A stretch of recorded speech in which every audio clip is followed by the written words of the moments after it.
ये जीव आत्मा अपने निजी स्वरूप नूं भुल्ली हुई है। एक परमात्मा ही है जिहड़ा इहदी टुटी हुई नूं गंढ सकदा है।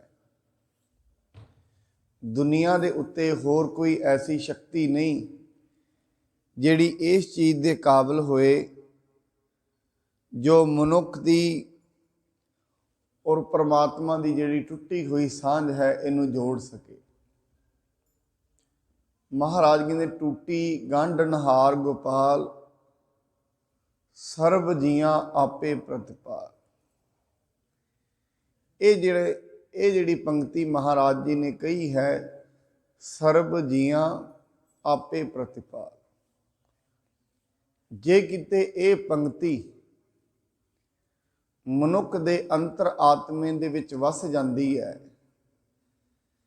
सिर्फ ये पंक्ति वस जाण दे नाल मनुख दे अंदर विकास पैदा हो जाएगा। मनुख दे अंदर शांति पैदा हो जाएगी, क्योंकि हजे मनुख नूं इवें लगदा है प्रतिपालना करन वाला मैं खुद हाँ, काम करन वाला मैं हाँ, हजे उसनूं इवें लगदा है। और इसे चीज़ नूं हौमे दा भाव कहंदे ने, इहनूं ही हौमे कहंदे। महाराज ने 3 उदाहरण भगत धन्ना जी ने दिते ने, क्योंकि भगत धन्ना जी वो भगत ने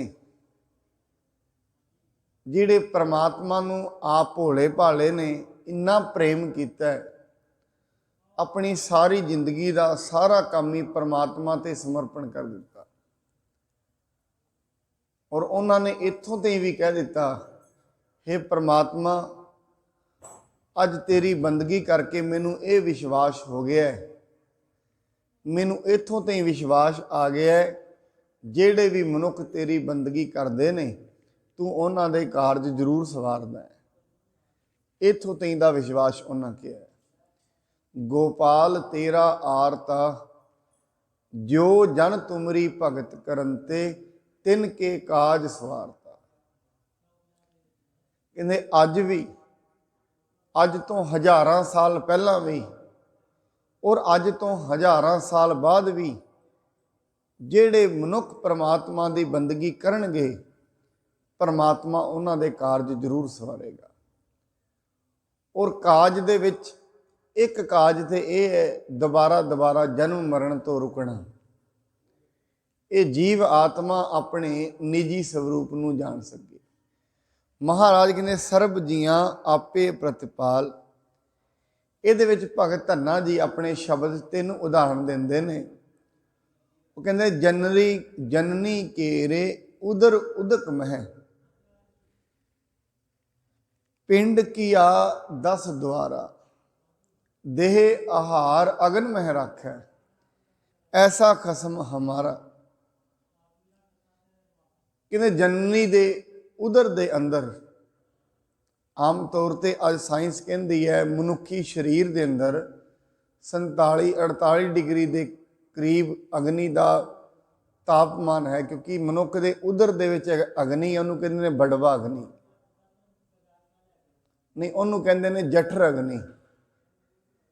जे किते वो अग्नि ना होए तो मनुख के अंदर भोजन नहीं पच सकता। ये भोजन नूं पचाउण लई जिहड़ी अग्नि सहायक है वो ही अग्नि है।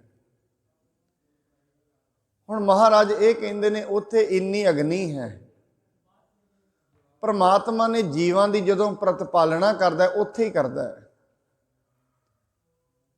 हुण जे मरना होए जीव ने जे किते इत्थों वो ये दर्शाउणा चाहुंदे ने भी परमात्मा दी प्रकृति वेखो। हे मनुख तू इवें ना सोच तेनू परमात्मा ने उत्थे रखिया ते इत्थे नहीं रखेगा, ऐसा नहीं है। तू चिंता छड्डनी है, क्योंकि उत्थे रे तेनू पता भी नहीं सी तू कौन है की नहीं है, उत्थे भी तो तेनू रखिया ही है उन्हें। उन्हें बाणी दे विच दूजा शब्द भी आउंदा है, जैसी अगन उदर मह तैसी बाहर माया, माया अगन सब इक्को जेही करता खेल रचाया। जां तिस भाणा ता जम्मिया परिवार भला पाया, लिव छुड़की लगी तृष्णा माया अमर वरताया। ਹੁਣ ਇਹ ਸ਼ਬਦ ਤੋਂ ਸਾਨੂੰ ਇਹ ਪਤਾ ਲੱਗਦਾ ਹੈ ਮਨੁੱਖ ਨੇ ਆਪਣੇ ਤੌਰ ਤੇ ਚਿੰਤਾ ਨਹੀਂ ਕਰਨੀ ਹੈ। ਕਿਸੇ ਵੀ ਚੀਜ਼ ਦੀ ਚਿੰਤਾ ਨਹੀਂ ਕਰਨੀ, ਚਿੰਤਨ ਕਰ ਸਕਦਾ ਹੈ ਪਰਮਾਤਮਾ। ਜੇ ਮਨੁੱਖ ਚਿੰਤਾ ਕਰਦਾ ਹੈ ਫਿਰ ਇਹਦਾ ਮਤਲਬ ਇਹ ਸਮਝਣਾ ਉਹ ਆਪਣੇ ਆਪ 'ਚ ਕਰਤਾ ਬਣ ਬੈਠਾ ਹੈ, ਉਹ ਸਾਰੀ ਉਮਰ ਪਰੇਸ਼ਾਨ ਹੀ ਰਹੇਗਾ। ਕਿਉਂਕਿ ਜਦੋਂ ਮਨੁੱਖ ਚਿੰਤਾ ਕਰਦਾ ਹੈ ਉਹਨੂੰ ਐਵੇਂ ਲੱਗਦਾ ਮੈਂ ਕੁਝ ਕਰਨਾ ਹੈ, ਉਹਨੇ ਕੁਝ ਨਹੀਂ ਕਰਨਾ। ਇਹ ਦੁਨੀਆ ਤੇ ਕੁਝ ਕਰਨਾ ਨਹੀਂ ਹੈ, ਇੱਥੇ ਸਭ ਕੁਝ ਹੋ ਰਿਹਾ ਹੈ। ਇੱਥੇ ਕਰਨ ਜੋਗਾ ਕੁਝ ਵੀ ਨਹੀਂ ਹੈ, ਇੱਥੇ ਸਭ ਕੁਝ ਹੋ ਰਿਹਾ ਹੈ। ਮਨੁੱਖ ਦੇ ਲਿਖੇ ਹੋਏ ਲੇਖ ਨੇ, ਉਹਨਾਂ ਲੇਖਾਂ ਦੇ ਅਨੁਸਾਰ ਇਹਦੇ ਸੰਬੰਧ ਬਣੀ ਜਾਂਦੇ ਨੇ, ਟੁੱਟੀ ਜਾਂਦੇ ਨੇ, ਕੁਝ ਮਿਲ ਹੀ ਜਾਂਦਾ ਹੈ, ਕੁਝ ਵਿਛੜ ਜਾਂਦਾ ਹੈ। ਸਦਾ ਵਾਸਤੇ ਕਿਸੇ ਦੇ ਕੋਲ ਕੁਝ ਵੀ ਨਹੀਂ ਰਹਿੰਦਾ। ਮਨੁੱਖ ਤੋਂ ਵਿਛੜਨਾ ਤੇ ਜੁੜਨਾ ਚੱਲਦਾ ਰਹਿੰਦਾ ਹੈ। ਉਹ ਕਿੱਥੋਂ ਚੱਲਦਾ ਹੈ? ਮਨੁੱਖ ਦੇ ਲੇਖਾਂ ਤੇ ਕਰਮਾਂ ਦੇ ਅਨੁਸਾਰ। ਇਹ ਸਾਰੀਆਂ ਚੀਜ਼ਾਂ ਚੱਲਦੀਆਂ ਰਹਿੰਦੀਆਂ ਨੇ। ਇਸ ਕਰਕੇ ਸਤਿਗੁਰੂ ਜੀ ਮਹਾਰਾਜ ਇਹ ਕਹਿੰਦੇ ਨੇ, ਹੇ ਮਨੁੱਖ, ਪਹਿਲੀ ਗੱਲ ਤੇ ਤੂੰ ਇਹ ਚਿੰਤਾ ਛੱਡ, ਤੇਰੀ ਰੋਟੀ ਪਾਣੀ ਦਾ ਬੰਦੋਬਸਤ ਕੌਣ ਕਰੇਗਾ? ਉਹ ਪਰਮਾਤਮਾ ਕਰੇਗਾ। ਦੂਜਾ ਇੱਕ ਹੋਰ ਵੀ ਉਦਾਹਰਣ ਲੈਂਦੇ ਨੇ, ਉਹ ਕਹਿੰਦੇ ਨੇ ਕੁੰਮੀ ਜਲ ਮਾਹੇ ਤਨ ਤਿਸ ਬਾਹਰ, ਪੰਖ ਖੀਰ ਤਿਨ ਨਾਹੀ। ਦੂਜਾ ਉਦਾਹਰਣ ਲੈਂਦੇ ਨੇ ਕਛੂ ਕੰਮੇ ਦਾ, ਕਛੂਏ ਦਾ ਉਦਾਹਰਣ ਲੈਂਦੇ ਨੇ। ਜਦੋਂ ਅੱਜ ਕੱਲ੍ਹ ਤੇ ਡਿਸਕਵਰੀ ਵੱਡੇ ਵੱਡੇ ਚੈਨਲ ਨੇ, ਉੱਥੇ ਸਾਨੂੰ ਵਿਖਦਾ ਹੈ। ਕਿਉਂਕਿ ਇਹ ਜਿਹੜੇ ਉਦਾਹਰਣ ਉਹ ਦੇ ਰਹੇ ਨੇ ਨਾ, ਇਹ ਇਸ ਕਰਕੇ ਦੇ ਰਹੇ ਨੇ ਕਿਤੇ ਮਨੁੱਖ ਚਿੰਤਾ ਤੋਂ ਬਾਹਰ ਆ ਜਾਏ। ਕਹਿੰਦੇ ਜਿਹੜਾ ਕਛੂਆ ਹੁੰਦਾ ਹੈ ਉਹ ਜਦੋਂ ਆਪਣੇ ਬੱਚੇ ਦਿੰਦਾ ਹੈ, ਉਹ ਰਹਿੰਦਾ ਤੇ ਸਮੁੰਦਰਾਂ ਦੇ ਵਿੱਚ ਹੈ, ਪਰ ਬਾਹਰ ਆ ਕੇ ਦਿੰਦਾ ਹੈ। ਬੱਚੇ ਦੇਣ ਤੋਂ ਬਾਅਦ ਅੰਦਰ ਚਲੇ ਜਾਂਦੇ ਨੇ। ਉਹ ਜਿਹੜੇ ਉਹਨਾਂ ਦੇ ਬੱਚੇ ਨੇ ਉਹ ਬਾਹਰ ਹੀ ਰਹਿੰਦੇ ਨੇ, ਉੱਥੇ ਹੀ ਪਲਦੇ ਨੇ। ਪਰ ਇੱਕ ਗੱਲ ਵੇਖਣ ਦੀ ਹੈ, ਉਹਨਾਂ ਬੱਚਿਆਂ ਦੇ ਕੋਲ ਨਾ ਤੇ ਖੰਭ ਨੇ ਜਿਹੜਾ ਉੱਡ ਕੇ ਕੁਝ ਖਾ ਲੈਣ, ਤੇ ਨਾ ਉਹਨਾਂ ਕੋਲ ਦੁੱਧ ਹੀ ਹੁੰਦਾ, ਪਰ ਫਿਰ ਵੀ ਉਹ ਪਲਦੇ ਨੇ। ਕੈਸੀ ਪ੍ਰਮਾਤਮਾ ਨੇ ਰਚਨਾ ਬਣਾਈ ਹੈ। ਹੁਣ ਇਹ ਤੋਂ ਅਗਲਾ ਉਦਾਹਰਣ ਹੋਰ ਬੜਾ ਵਧੀਆ ਦਿੰਦੇ ਨੇ। ਉਹ ਕਹਿੰਦੇ ਪਾਖਾਨ ਕੀਟ ਗੁਪਤ ਹੋਏ ਰਹਿਤਾ, ਤਾਚੋ ਮਾਰਗ ਨਹੀਂ। ਪੱਥਰ ਦੇ ਵਿੱਚ ਜੀਵ ਹੁੰਦਾ ਹੈ, ਚਾਰੇ ਬੰਨੇ ਪੱਥਰ ਢਕਿਆ ਹੋਇਆ ਹੈ, ਨਿਕਲਣ ਦਾ ਰਾਹ ਹੀ ਕੋਈ ਨਹੀਂ। ਹੁਣ ਉਹਦੇ ਵਿੱਚ ਪਹਿਲਾਂ ਤੇ ਪਰਮਾਤਮਾ ਨੇ ਉਹਨੂੰ ਜਨਮ ਦਿੱਤਾ। ਪਾਖਾਨ ਕੀਟ ਗੁਪਤ ਹੋਏ ਰਹਿਤਾ, ਤਾਚੋ ਮਾਰਗ ਨਹੀਂ। ਉਹਨੂੰ ਕੋਈ ਮਾਰਗ ਨਹੀਂ ਬਾਹਰ ਅੰਦਰ ਨਿਕਲਣ ਦਾ, ਪਰ ਫਿਰ ਵੀ ਉਹ ਜੀਵ ਉੱਥੇ ਪਲਦਾ ਹੈ, ਉਹਦੀ ਰੋਟੀ ਪਾਣੀ ਉੱਥੇ ਹੀ ਪਹੁੰਚਦੀ ਹੈ। ਇਸ ਕਰਕੇ ਮਹਾਰਾਜ ਕਹਿੰਦੇ ਨੇ ਸਰਬ ਜੀਆਂ ਆਪੇ ਪ੍ਰਤਪਾਲ, ਟੂਟੀ ਗਾਂਢਣ ਹਾਰ ਗੋਪਾਲ, ਸਰਬ ਜੀਆਂ ਆਪੇ ਪ੍ਰਤਪਾਲ। ਇਹ ਦੁਨੀਆ ਤੇ ਜਿੰਨੇ ਵੀ ਜੀਵ ਨੇ ਉਹਨਾਂ ਸਾਰਿਆਂ ਦੀ ਪਾਲਣਾ ਪਰਮਾਤਮਾ ਆਪਣੇ ਹੁਕਮ ਦੇ ਅਨੁਸਾਰ ਕਰ ਰਿਹਾ ਹੈ। ਉਸ ਦੇ ਹੁਕਮ ਦੇ ਵਿੱਚ ਹੀ ਜੀਵ ਆਉਂਦਾ ਹੈ, ਉਸ ਦੇ ਹੁਕਮ ਦੇ ਵਿੱਚ ਹੀ ਪਲਦਾ ਹੈ, ਔਰ ਉਸ ਦੇ ਹੁਕਮ ਵਿੱਚ ਹੀ ਖਤਮ ਹੋ ਜਾਂਦਾ। ਹੁਕਮ ਤੋਂ ਬਾਹਰ ਕੁਛ ਨਹੀਂ, ਹੁਕਮ ਹੈ ਅੰਦਰ ਸਭ ਕੋ। ਕਈ ਵਾਰੀ ਮਨੁੱਖ ਇਹ ਸੋਚਦਾ ਜਿਹੜੇ ਮੈਂ ਐਫਰਟ ਕਰ ਰਿਹਾ, ਜਿਹੜੇ ਪ੍ਰਯਤਨ ਮੈਂ ਕਰ ਰਿਹਾ, ਸ਼ਾਇਦ ਮੇਰੇ ਪ੍ਰਯਤਨਾਂ ਦੇ ਨਾਲ ਜ਼ਿੰਦਗੀ ਚੱਲਣੀ ਹੈ। ਨਹੀਂ, ਯਤਨਾਂ ਨਾਲ ਨਹੀਂ ਚੱਲਣੀ। ਮਨੁੱਖ ਨੇ ਯਤਨ ਤੇ ਕਰਨੇ ਨੇ, ਪਰ ਜਦੋਂ ਇਹ ਸੋਚ ਲੈਂਦਾ ਇਹ ਯਤਨ ਮੈਂ ਕਰ ਰਿਹਾ, ਉਦੋਂ ਹੀ ਪਰੇਸ਼ਾਨ ਰਹਿੰਦਾ। ਕਿਉਂਕਿ ਪਾਲਣ ਵਾਲਾ ਤੈਨੂੰ ਕੋਈ ਹੋਰ ਹੈ, ਬਾਕੀ ਤੇ ਮਨੁੱਖ ਸਾਰੇ ਦੇ ਸਾਰੇ ਸੰਬੰਧ ਬਣਨੇ ਨੇ। ਜਿੰਨੇ ਵੀ ਯਤਨ ਕਰੇਗਾ ਸੰਬੰਧ ਬਣਨੇ ਨੇ। ਕਿਸੇ ਦੇ ਕੋਲ ਜਾਣਾ ਹੈ, ਕਿਸੇ ਦੇ ਕੋਲ ਲੈਣਾ ਹੈ, ਕਿਸੇ ਨੇ ਖੋਹ ਕੇ ਲੈ ਜਾਣਾ ਹੈ, ਕਿਸੇ ਨੇ ਦੇ ਜਾਣਾ ਹੈ, ਇਹ ਸਭ ਸੰਬੰਧ ਨੇ। ਪਿਛਲੇ ਕੀਤੇ ਹੋਏ ਕਰਮਾਂ ਦੇ ਅਨੁਸਾਰ ਪਰਮਾਤਮਾ ਦੇ ਹੁਕਮ ਦੇ ਵਿੱਚ ਇਹ ਮਨੁੱਖ ਨੂੰ ਨਹੀਂ ਪਤਾ। ਇਹਨਾਂ ਕਰਮਾਂ ਦਾ ਵੀ ਭੇਦ ਨਹੀਂ, ਕਿੰਨੇ ਨੇ ਕਿੱਥੇ ਨੇ ਕੋਈ ਪਤਾ ਨਹੀਂ। ਇਸ ਕਰਕੇ ਭਗਤ ਧੰਨਾ ਜੀ ਤੇ ਇਹੀ ਕਹਿ ਦਿੰਦੇ ਨੇ, ਜਦੋਂ ਇਹਨਾਂ ਕਰਮਾਂ ਦਾ ਹੀ ਭੇਦ ਨਹੀਂ, ਫਿਰ ਤੂੰ ਇਵੇਂ ਹੀ ਕਹਿ ਦੇ ਸਭ ਕੁਝ ਪਰਮਾਤਮਾ ਦੇ ਹੱਥ ਵਿੱਚ ਹੀ ਹੈ, ਉਹਦੇ ਹੱਥ ਵਿੱਚ, ਮੇਰੇ ਕੁਝ ਨਹੀਂ। ਗੁਰੂ ਨਾਨਕ ਸਾਹਿਬ ਜੀ ਮਹਾਰਾਜ ਜਦੋਂ ਉਦਾਸੀਆਂ ਤੇ ਜਾ ਰਹੇ ਸੀ, ਨਾਲ ਭਾਈ ਮਰਦਾਨਾ ਸਨ। ਭਾਈ ਮਰਦਾਨਾ ਮਹਾਰਾਜ ਨੂੰ ਕਹਿੰਦੇ, ਮਹਾਰਾਜ ਭੁੱਖ ਬੜੀ ਲੱਗੀ ਹੈ, ਮੈਂ ਚਾਹੁੰਦਾ ਕਿਤੋਂ ਰੋਟੀ ਪਾਣੀ ਛਕ ਲਿਆ ਜਾਏ। महाराज कहते मरदानिया हजे तो नहीं, थोड़ा अगे पिंड मिलेगा उत्थे छक लवांगे।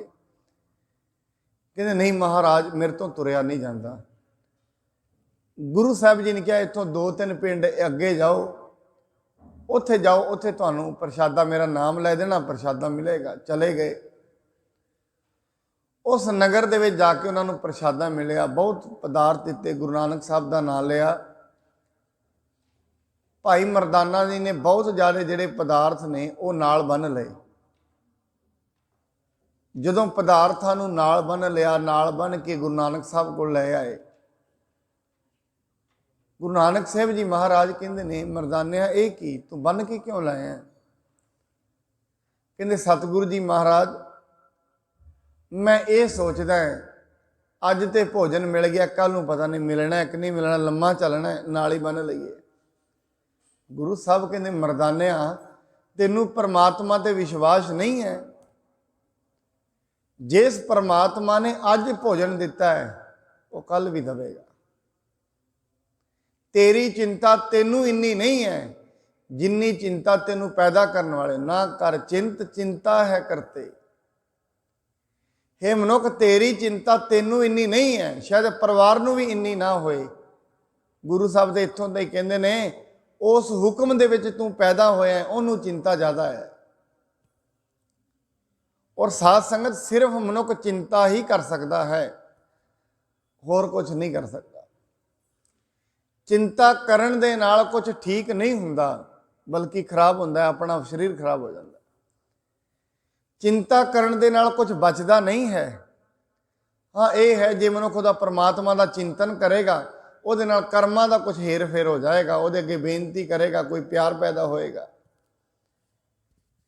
इस करके सारे जीआं नूं प्रतिपालन करन वाला परमात्मा है, क्योंकि जन्म देन वाला वो है, उहदे हुक्म दे अनुसार जन्म है और ये दुनिया उहदी खेड है। इस खेड नूं परमात्मा आप चला रहा है। इस करके सतगुरु जी कहंदे ने, कहंदे हे मनुख तू चिंता ना कर। कहंदे एक बार ना एवें कोई पुल जिहड़ा है, पुल थोड़ा जिहा जीर्ण होया पिया सी, टुटन वाला सी। उहदे उत्ते एक हाथी ते उहदे उत्ते मक्खी बैठी लंघ रहे ने।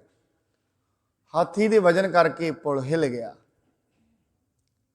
उत्ते मक्खी बैठी कहंदी कहंदी बेटा वेखी मेरे वजन करके ये जिहड़ा पुल है हिल गया है। हाथी कहंदा कमाल दी तेरी गल है। हुण ओनू ये कौन समझाए भी ये जिहड़ा पुल हिलिया तेरे वजन करके नहीं हिलदा। दुनिया दे उत्ते हिलजुल मनुख दे करके नहीं है। मनुख एडा वड्डा नहीं है। मनुख दी औकात मनुख तो कई गुणा हज़ारां गुणा वड्डी ते धरती है। आ जिहड़ा सूरज असीं वेख रहे हैं इस तो हज़ारां गुणा वड्डे सूरज तारियां दे रूप विच सानूं रात नूं विखदे ने। वो जिहड़े सूरज सानूं विखदे ने तारियां दे रूप विच थोड़े दूर ने तां करके छोटे लगदे ने। इस करके सर्व जियां आपे प्रतिपाल सगल की चिंता जिस मन माहे तिस ते बिरथा कोई नाही। गुरु साहब का वचन। क्योंकि साध संगत गुरबाणी कोई गीत नहीं हैं। गुरबाणी ब्रह्म ज्ञान के विचार ने जिहड़े मनुख के अंदर शांति ते संतोष पैदा करते हैं। मनुख के अंदर ये शांति पैदा करते हैं। हे मनुख तू चिंता तो बाहर हा, चिंता रहत जिंदगी जी। जो परमात्मा ने तेरे कर्मां के अनुसार तेरे तो करा रहे हैं उन्होंने सिर्फ शुकराना कर। और कुरान शरीफ ये कहती है, मैं क्योंकि कुरान दे विचों पढ़ रहा सी और नाल दी नाल बाइबल भी कहते जेड़े मनुख शुकराना करते हैं उन्हां कोल पदार्थ कई गुणा ज़्यादा वध जाते हैं शुकराना करने वाले को। इस करके मनुख तू शुकराने विच रह। जो तेरे नाल हो रहा है जिवें चल रहा है अपनी जिंदगी च प्रयत्न ते मनुख कर ही रहा है। जतन करने मनुख नहीं छड्डेगा, ना छड्डने चाहिए ने। प्रयत्न ते कर अपने, पर प्रयत्नां दे रिजल्ट की जो चिंता तू कर रहे वो ना कर, क्योंकि रिजल्ट तेरे अनुसार नहीं रहने वाले। रिजल्ट परमात्मा दे तेरे जो जैसे कर्म कर रहे हैं ठीक है, कर्म करता रहे, बड़ी बारी मनुख बड़े डूंघे डूंघे यतन करते हैं किसी चीज़ पिछे, उस चीज़ की प्राप्ति नहीं होंगी, बड़े यतन करते हैं। कारण की है, उस चीज़ के नाल मनुख का संयोग ही नहीं है, उसके कर्मां का संयोग उहदे नाल नहीं है। यत्नां विच कमी नहीं है, पर यतन करन तो बाद भी जिहड़ा रिजल्ट आउंदा है, जिहड़ा परिणाम आउंदा है, वो उसके अनुकूल नहीं हुंदा। फिर जिहड़ी चीज़ मनुख के अनुकूल नहीं ना हुंदी, मनुख उहदी चिंता बड़ी करता है, फिर हमेशा परेशान रहिंदा, ये होया क्यों नहीं, ये होया क्यों नहीं, ये नहीं समझ रहा, ये मेरे अनुसार नहीं होना, ये परमात्मा के हुक्म के अनुसार मैनू मिलनी सी, नहीं मेरे उहदे विच है, नहीं मिली। यतन दोबारा फिर कर सकता है। ये महाराज इस करके कहते हैं, यतन तो तू कर पर उसके शुकराने विच रह। यतन करद्या करद्या मनुख किते ये ना हो जाए, सोचन लग जाए मैं ही सब कुछ कर रहा, ऐसा नहीं है। सगल की चिंता जिस मन माहे। मैं कई बार एक होर उदाहरण आप जी के सामने रखदा। कई बार असीं वेखदे हां किसी की जेब दे विचों 1-2 हज़ार रुपये गुम हो जाते हैं, डिग जाते हैं, ਉਹਦੇ ਕੋਲੋਂ ਡਿੱਗਦੇ ਨੇ, ਉਹ ਤੇ ਅੱਗੇ ਚਲਾ ਜਾਂਦਾ ਹੈ। ਇੰਨੇ ਵਿੱਚ ਪਿੱਛੇ ਕੋਈ ਗਰੀਬ ਹੈ, ਉਹ ਸੋਚ ਰਿਹਾ ਹੁੰਦਾ ਪਰਮਾਤਮਾ ਰੋਟੀ ਪਾਣੀ ਦਾ ਤੇ ਕੋਈ ਜੁਗਾੜ ਬਣਾ, ਬੜੇ ਦਿਨ ਹੋ ਗਏ ਨੇ, ਫਲਾਣੇ ਨੂੰ ਪੈਸੇ ਦੇਣੇ ਨੇ, ਬਣੇ ਹੀ ਨਹੀਂ। ਉਹਦੇ ਕੋਲੋਂ ਰੁਪਈਏ ਡਿੱਗਦੇ ਨੇ, ਉਹ ਅੱਗੇ ਚਲਾ ਜਾਂਦਾ ਹੈ, ਪਿੱਛੋਂ ਮਨੁੱਖ ਆ ਰਿਹਾ ਉਹਨੂੰ ਲੱਭ ਜਾਂਦੇ ਨੇ। ਹੁਣ ਇੱਕ ਖੁਸ਼ ਹੋ ਰਿਹਾ, ਇੱਕ ਦੁਖੀ, ਇੱਕ ਤੇ ਪਰਮਾਤਮਾ ਦਾ ਸ਼ੁਕਰਾਨਾ ਕਰ ਰਿਹਾ, ਦੂਜਾ ਪਰੇਸ਼ਾਨ ਹੋ ਰਿਹਾ। ਹੁਣ ਇੱਥੇ ਇੱਕ ਗੱਲ ਪਤਾ ਲੱਗਦੀ ਹੈ, ਪਰਮਾਤਮਾ ਇਹ ਲੈਣਾ ਦੇਣਾ ਚਲਾਉਂਦਾ ਰਹਿੰਦਾ ਹੈ, ਕਿਸੇ ਤੋਂ ਲਈ ਜਾਂਦਾ ਹੈ, ਕਿਸੇ ਨੂੰ ਦੇਈ ਜਾਂਦਾ ਹੈ। ਕਿਸੇ ਕੋ ਤੋਂ ਮਾਇਆ ਵਿਛੜ ਰਹੀ ਹੈ, ਕਿਸੇ ਕੋਲ ਆ ਰਹੀ ਹੈ। ਔਰ ਆਪਾਂ ਜਿੰਨੇ ਇੱਥੇ ਬੈਠੇ ਹਾਂ, ਦੁਨੀਆ ਜਿੰਨੀ ਚੱਲ ਰਹੀ ਹੈ, ਪਤਾ ਨਹੀਂ ਕਿਹਦੇ ਕਿਹਦੇ ਕੋਲ ਕਿਹਦੀ ਕਿਹਦੀ ਮਾਇਆ ਪਈ ਹੋਈ ਹੈ। ਸਮਾਂ ਆਏਗਾ ਪ੍ਰਗਟ ਹੁੰਦੀ ਜਾਏਗੀ। ਪਤਾ ਨਹੀਂ ਕਿਸ ਘਰ ਦੇ ਵਿੱਚ ਕਿਹਦਾ ਕਿਹਦਾ ਰਾਸ਼ਨ ਪਿਆ ਹੈ, ਕੋਈ ਪਤਾ ਨਹੀਂ। ਕਿਹਦੇ ਕਿਹਦੇ ਘਰ ਜਾ ਕੇ ਕਿੰਨੇ ਕਿੰਨੇ ਕੀ ਪ੍ਰਸ਼ਾਦਾ ਛਕਣਾ, ਚਾਹ ਪੀਣੀ ਹੈ, ਲੰਗਰ, ਕੋਈ ਪਤਾ ਨਹੀਂ ਕਿੱਥੇ ਕਿੱਥੇ ਕੀ ਪਿਆ ਹੈ। ਸਮਾਂ ਆਉਂਦਾ ਹੈ, ਉਹ ਪ੍ਰਗਟ ਹੋਣਾ ਸ਼ੁਰੂ ਹੋ ਜਾਂਦਾ ਸਮੇਂ ਦੇ ਅਨੁਸਾਰ। ਸਮੇਂ ਦੇ ਅਨੁਸਾਰ ਮਨੁੱਖ ਦਾ ਸਾਰਾ ਕੁਝ ਪ੍ਰਗਟ ਹੋਣਾ ਸ਼ੁਰੂ ਹੋ ਜਾਂਦਾ ਹੈ। ਇਸ ਕਰਕੇ ਮਹਾਰਾਜ ਕਹਿੰਦੇ ਨੇ ਚਿੰਤਾ ਤੇ ਛੱਡ, ਚਿੰਤਾ ਤੇ ਤੂੰ ਕਰ ਹੀ ਨਾ, ਕਿਉਂਕਿ ਸਾਰਿਆਂ ਦੀ ਚਿੰਤਾ ਪਰਮਾਤਮਾ ਕੋਲ ਹੈ। ਸਾਰਿਆਂ ਦੀ ਚਿੰਤਾ ਉਹ ਕਰ ਰਿਹਾ। ਸਗਲ ਕੀ ਚਿੰਤਾ जिस मन माहे, तिस ते बिरथा कोई नाही। रे मन मेरे सदा हर जाप, अविनाशी प्रभ आपे आप। इस करके मनुख तू एक काम कर, तू चिंता ते ना कर। महाराज कहते चिंतन कर, क्योंकि जदों चिंतन करेगा, जदों उसका नाम लवेगा, तेनू कुछ मिलेगा। जदों चिंता करेगा उदों कुछ विछड़ जाएगा। जदों चिंता करेगा, ਇਹਦਾ मतलब ये है, जदों मनुख चिंता करता है, ये परमात्मा के बराबर की शक्ति बन गया। जिस दिन महाभारत का युद्ध हो रहा है, अर्जुन बड़ी चिंता च है। वो कहता सामने ईडे ईडे वड्डे योधे खड़े ने, मैं इन्हां नूं मारांगा, मेरे रिश्तेदार खड़े ने। और गीता का सार इसे उपदेश विच है। वो कहते ने, हे अर्जुन तू ये ना समझ तू इन्हां नूं मारना है, ये तो पहले ही मरे पे ने, तू तो सिर्फ साधन मात्र बनना है। ये परमात्मा की खेड है। और जिन्ने भी इत्थे मनुख ने, ये तो साधन मात्र ने, होर कुछ भी नहीं हैं।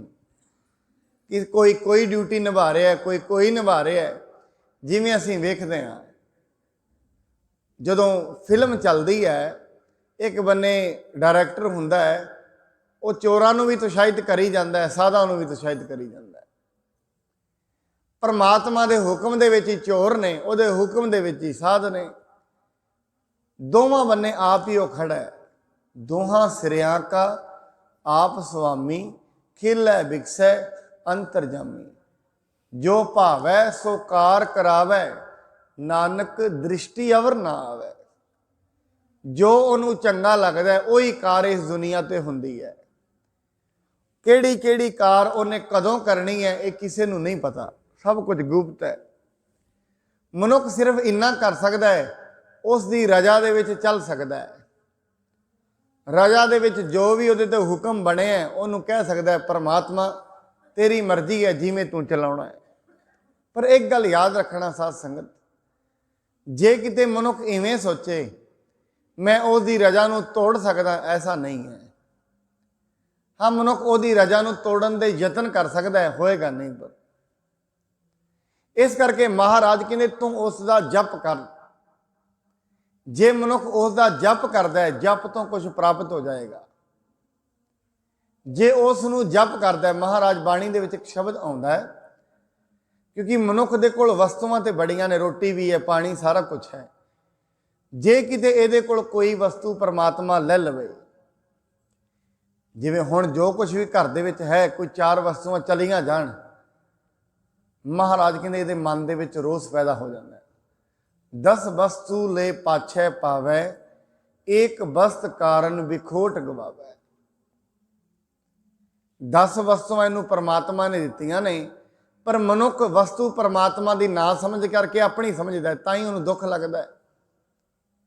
जदों अपनी समझेगा दुख ताई लगेगा, जे परमात्मा की समझेगा फिर उन्हें पता लगता है जे गई है आ भी जाएगी, ये तो मिलना विछड़ना चलता रहना है।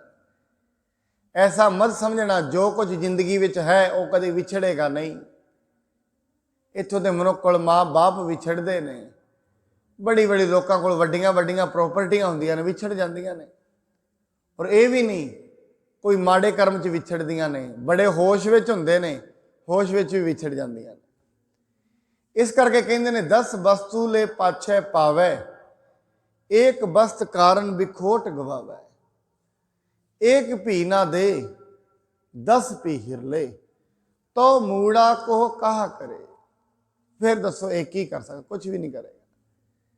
जे परमात्मा एक भी ना दवे, 10 भी खो लवे, फिर मनुख की कर सकते, कुछ भी नहीं। मैनूं याद आउंदी, एक 2 भरा सन, उन्होंने इक्को शरीर ते उत्ते 2 धड़ सन। अखबार में एक दिन लिखिया आया लेख, उन्होंने विचों दोवें कहते रब नूं गालां कढदा, उन्हां विचों एक लोकी उन्होंने समझाउंदे ने रब नूं गालां नहीं कढी दी, कहते नहीं तेरे कर्मां दा नतीजा है, रब नूं गालां कढ तो कढना। कहते नहीं हुण मेरा रब विगाड़ भी की लेगा, असीं पहलां ही एक शरीर ते 2 हाँ, हुण की विगाड़ लेगा, जो कुछ उन्हें विगाड़ना है विगाड़ लिया है। कहते नहीं वो बड़ा बेअंत है, पैसे तो किसी नाल वैर करता नहीं, पर जेड़ियां तू ये गालां कढ रही ये भी तेरे कर्म माड़े कर देणगियां, तैनूं होर धरातल विच लै जाणगे। अगे तो तू पहले ही कर्मां दा मारिया है, होर कर्मां दा मारिया जाएगा, होर थले डिग जाएगा, मन्निया नहीं। फिर जेड़ा एक सी ना साइड वाला वो मर गया। हुण वो एक मर गया, उसकी बदबू सारा दिन उन्होंने आउंदी सी, सारा दिन वो शरीर नूं खिंचदा सी। हुण एक उन्होंने कहंदा है, कहंदे पता लगे रब की कर सकदा, तू उस नूं माड़ा कर, तू कहना इस तो वड्डा की कर लेगा। हुण इस तो वड्डा भी हो गया, एक दे विचों जान चली गई है, दूजे च जान रह गई है, इत्थों तो ही वो कर सकता है। इस करके महाराज साहब ये कहंदे ने मनुख तू ओदा जप कर, उस नूं याद कर, क्योंकि वो सारी थावां ते अपने आप ही है। जदों मनुख उन्होंने याद करेगा, मनुख दे अंदर जिहड़ी सुरत है वो ठीक होनी शुरू होएगी, मनुख की बुद्धि ठीक होनी शुरू होएगी, निर्मल होनी शुरू होएगी। जिमें जिमें बुद्धि निर्मल हुंदी जाती है, जिमें जिमें निर्मल हुंदी जाएगी, मनुख के अंदर विकास पैदा शुरू हो जाएगा। विकास होना, विकास कह लो, प्रकाश कह लो, उसनूं समझ आनी शुरू हो जाएगी, मेरी जिंदगी में ये चीज़ हुई है, ये क्यों हो रही है, ये क्यों हो रही है, ये कारण की ने। हौली हौली मनुख गहरा होंदा शुरू हो जाएगा। बड़ियां चीज़ां ऐसियां ने जिन्हां दा ज्ञान इनू अपने इत्थों ही मिलना शुरू हो जाएगा, दूर जाने की लोड़ भी नहीं। ये हौली हौली हुंदा, एकदम नहीं।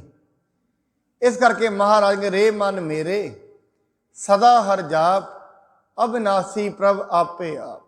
परमात्मा अपने आप ही है, बस ओदा जप कर। अगे कहते आपन किया कछु ना होए, जे 100 प्राणी लोचे कोई।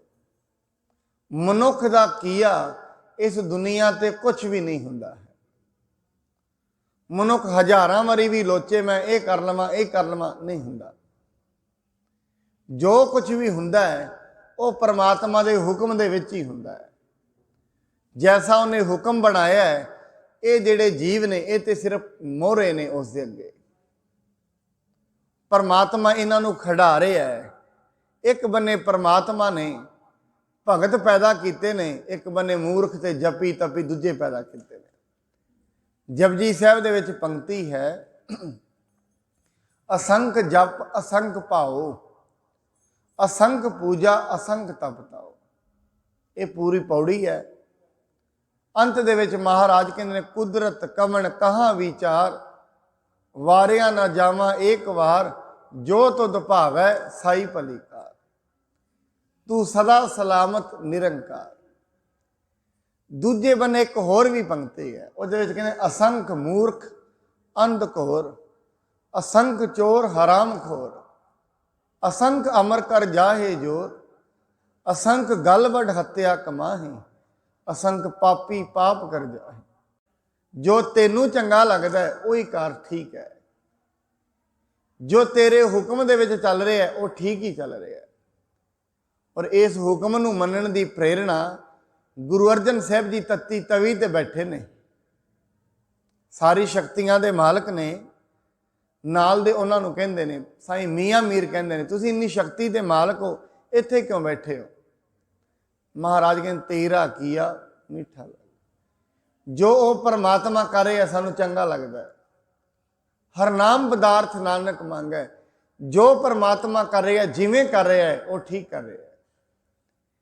पर मनुख जिंदगी में पता की सोचता है, हे परमात्मा तू अपने अनुसार ना कर, मेरे अनुसार कर। हरेक मनुख परमात्मा नूं रोज़ यही कहता है, मेरी जिंदगी तू मेरे अनुसार कर दे। साध संगत कदी भी ये गल मत कहना। कोई कम दी मनुख अरदास भी करता है ना, उन्होंने यही अरदास करनी चाहिए है, हे परमात्मा मेरे अंदर तो इन्नी बुद्धि नहीं है, मैं अपनी जिंदगी का विश्लेषण कर सका किहड़ी चीज़ मेरे वास्ते ठीक है, किहड़ी चीज़ गलत है। हाँ तू मेरा माता पिता है, इस करके मैनू वही चीज़ बख्शी जिहड़ी मेरे वास्ते ठीक होए, जिस चीज़ करके मैं तेरे नाल जुड़िया रवां। महाराज गुरु नानक साहब जी कहते हैं, हे परमात्मा तू मैनू वड्डा घर दे, भावें उहदे विच हीरे जड़त रहन, कोई गल नहीं। तू मैनू वड्डा राजा बना दे, कोई गल नहीं। पर एक शर्त मेरी है, राजा ते मैनू बना देगा पर तेरा नाम मैनू नहीं भुलना चाहिए। जे तेरा नाम मैनू भुल जाता है, ऐसी राजगद्दी मैनू प्रवान नहीं है। क्योंकि जदों तेरा नाम भुलेगा नालों नाल दुख ही दुख ने, होर कुछ नहीं है। जदों परमात्मा भुलदा है मनुख आलसी हो जाता है। जिवें परमात्मा भुलेगा मनुख हंकारी हो जाएगा, जिवें परमात्मा भुलेगा मनुख लोभी हो जाएगा। और जदों ही लोभी होएगा, माड़े कर्म करेगा, वो माड़े कर्मां की फिर सजा इनू मिलनी मिलनी। कित्थे जाके लुकेगा? मिलनी मिलनी इत्थे। महाराज बाणी दे विच कहंदे, मोती ता मंदर उसरह रतनी ता होहे जड़ाओ, कस्तूर कुंगू अगर चंदन लीप आवे चाओ, मत देख भूला विसरै तेरा चित ना आवे नाओ। हे परमात्मा तू मैनू मोतियां दे घर दे, कोई गल नहीं, मैं लैण वास्ते तैयार हाँ। पर ऐसा ना होए ये घर ते तू मैनू दे देवें, इन्हां घरां नूं वेख के मैं तेनू भुल जावां। तेनू भुलना की, मैं सोचा ये घर मैं बनाए ने, फिर जे मैं बनाए ने फिर उन्हां दा हंकार भी होएगा। इस करके कबीर साहब कहंदे ने, अपनी जिंदगी दे विच किसी भी कर्म नूं ये ना कहे मैं बनाया, जे चंगा कीता मैं बनाया, फिर याद रखी जेड़े तू माड़े कीते ने परमात्मा उन्हां च भी कहदा भी तो तू ही कीते ने। तू उहदे सामने एक ही गल रख, हे परमात्मा ना चंगे मेरे ने ना माड़े मेरे ने, मेरे कोल ते इन्नी मत ही नहीं है मैं चंगे माड़े कर सका। फिर तो मनुख बख्शिया जाता है। जदों मनुख ये कहता ये मैं बनाया है, ये मेरी, जदों मनुख सारी उम्र मतलब काम कर रहा है, गल की हुंदी है मनुख कर्म कर रहा है। हुण कर्म तो इन्हां हत्थां नाल ही करेगा, तो मनुख ये शरीर नूं अपना आप समझ बैठा है। ये शरीर के जिन्ने रिश्तेदार ने उन्होंने अपना समझ बैठा है। शारीरिक तौर पर जिथे नौकरी कर रहा तो कहता मैं उत्थे नौकरी करदा, ਅਸਲ ਦੇ ਵਿੱਚ ਉੱਥੇ ਸਰੀਰ ਨੌਕਰੀ ਕਰ ਰਿਹਾ ਹੈ। ਜਿਹੜੀ ਅੰਦਰ ਚੇਤਨਤਾ ਹੈ ਉਹ ਕਿਤੇ ਨੌਕਰੀ ਨਹੀਂ ਕਰਦੀ, ਸਰੀਰ ਕਰਦਾ ਹੈ। ਚੇਤਨਤਾ ਉਹਨੂੰ ਲੈ ਕੇ ਜਾਂਦੀ ਹੈ। ਹੁਣ ਬੁੱਧੀ ਦੇ ਅੰਦਰ ਉਹਨੇ ਇਹ ਹੀ ਸਮਝਣਾ ਹੈ ਇਹ ਪਰਮਾਤਮਾ ਦਾ ਖੇਡ ਹੈ, ਮੈਨੂੰ ਇੱਥੇ ਲਾਇਆ ਹੈ, ਕਿਸੇ ਨੂੰ ਕਿਤੇ ਹੋਰ ਲਾਇਆ ਹੈ, ਕਿਸੇ ਨੂੰ ਮਾਲਕ ਬਣਾਇਆ, ਕਿਸੇ ਨੂੰ ਨੌਕਰ ਬਣਾਇਆ, ਕਿਸੇ ਨੂੰ ਉਹਦਾ ਵੀ ਨੌਕਰ ਬਣਾਇਆ। ਇਹ ਸਭ ਉਹਦੀਆਂ ਖੇਡਾਂ ਨੇ। ਤੇ ਜਦੋਂ ਮਨੁੱਖ ਇਸ ਚੀਜ਼ ਨੂੰ ਇਸ ਤਰੀਕੇ ਨਾਲ ਸਮਝੇਗਾ ਫਿਰ ਮਨੁੱਖ ਦੀ ਜ਼ਿੰਦਗੀ ਦੇ ਅੰਦਰ ਚਿੰਤਾ ਵੀ ਘਟਦੀ ਹੈ, ਡਿਪਰੈਸ਼ਨ ਵੀ ਘਟ ਜਾਂਦਾ। ਫਿਰ ਮਨੁੱਖ ਇੱਕ ਹੀ ਗੱਲ ਕਹੇਗਾ, ਹੇ ਪ੍ਰਮਾਤਮਾ ਆ ਜਿਹੜਾ ਘਰ ਬਣਵਾਇਆ ਹੈ ਤੇਰੀ ਕਿਰਪਾ, ਘਰ ਤੇਰਾ ਹੀ ਹੈ, ਮੇਰਾ ਕਿੱਥੇ ਵੇ। ਮੇਰਾ ਮੁਝ ਮੈਂ ਕਿਛ ਨਹੀਂ, ਜੋ ਕਿਛ ਹੈ ਸੋ ਤੇਰਾ। ਮੇਰਾ ਤੇ ਮੇਰੇ ਵਿੱਚ ਕੁਝ ਵੀ ਨਹੀਂ। ਇਹ 5 ਤੱਤ ਬਣਾਏ ਨੇ ਧਰਤੀ ਤੇ, ਇਹ ਮੈਂ ਥੋੜੀ ਨਾ ਬਣਾਏ ਨੇ। ਹਵਾ ਬਣਾਈ ਹੈ, ਅੱਗ ਬਣਾਈ ਹੈ, ਪਾਣੀ ਬਣਾਇਆ ਹੈ। ਆ ਧਰਤੀ ਦੇ ਵਿੱਚ ਉਹਨੇ ਰੋਟੀਆਂ ਪੈਦਾ ਕੀਤੀਆਂ ਨੇ, ਅਨਾਜ ਪੈਦਾ ਕੀਤਾ ਹੈ। ਇਹ ਕਿਹਨੇ ਕੀਤਾ? ਉਹਨੇ ਕੀਤਾ। ਉਹਨਾਂ 5 ਤੱਤਾਂ ਦੇ ਸੁਮੇਲ ਦੇ ਨਾਲ ਮੇਰਾ ਸਰੀਰ ਬਣਿਆ, ਇਹ ਵੀ ਤੇ ਉਹਨੇ ਬਣਾਇਆ। ਇਹ ਪ੍ਰਮਾਤਮਾ, ਇਸ ਕਰਕੇ ਇਹ ਜਿਹੜਾ ਘਰ ਹੈ ਇਹ ਤੇਰਾ ਹੈ, ਮੇਰਾ ਨਹੀਂ ਹੈ। ਔਰ ਅਸਲੀਅਤ ਮਾਨੇ ਵਿੱਚ ਇੱਕ ਹੋਰ ਐਂਗਲ ਤੋਂ ਵੇਖੀਏ, ਇਸ ਦੁਨੀਆ ਤੇ ਕੋਈ ਵੀ ਮਾਲਕ ਨਹੀਂ ਹੈ ਕਿਸੇ ਵੀ ਘਰ ਦਾ। ਸਾਰੇ ਰਾਖੇ ਨੇ, ਹੋਰ ਕੁਝ ਵੀ ਨਹੀਂ ਹੈ। ਇਸ ਦੁਨੀਆ ਤੇ ਜਿੰਨੇ ਵੀ ਲੋਕ ਨੇ ਕੋਈ ਮਾਲਕ ਨਹੀਂ ਹੈ। ਜੇ ਕੋਈ ਕਹੇ ਮੈਂ ਫਲਾਣੇ ਘਰ ਦਾ ਮਾਲਕ ਹਾਂ, ਮੈਂ ਫਲਾਣੀ ਜ਼ਮੀਨ ਦਾ ਮਾਲਕ ਹਾਂ, ਨਹੀਂ। ਇੱਕ ਲਿਮਟਿਡ ਸਮੇਂ ਲਈ ਮਾਲਕ ਹੈ, ਉਸ ਤੋਂ ਬਾਅਦ ਨਹੀਂ ਹੈ। ਠੀਕ ਹੈ, ਕਿਸੇ ਦੀ ਉਮਰ 50 ਸਾਲ ਹੈ, 50 ਸਾਲ ਲਈ ਮਾਲਕ ਹੈ, ਉਸ ਤੋਂ ਬਾਅਦ ਉਹਦੇ ਪੁੱਤਰ ਆ ਜਾਂਦੇ ਨੇ। ਕਿਸੇ ਦੀ ਉਮਰ 60 ਸਾਲ ਹੈ, 60 ਸਾਲ ਤੇ ਮਾਲਕ ਹੈ, ਉਸ ਤੋਂ ਬਾਅਦ ਨਹੀਂ ਹੈ। ਕਿਸੇ ਦੀ 70 ਸਾਲ ਹੈ, 70 ਸਾਲ ਲਈ ਮਾਲਕ ਹੈ, ਉਸ ਤੋਂ ਬਾਅਦ ਨਹੀਂ ਹੈ। ਇਸ ਦੁਨੀਆ ਤੇ ਕੋਈ ਵੀ ਮਾਲਕ ਸਦਾ ਨਹੀਂ ਹੈ। ਇੱਕ ਮਾਲਕ ਹੈ ਜਿਹੜਾ ਸਦਾ ਹੈ। ਕੌਣ?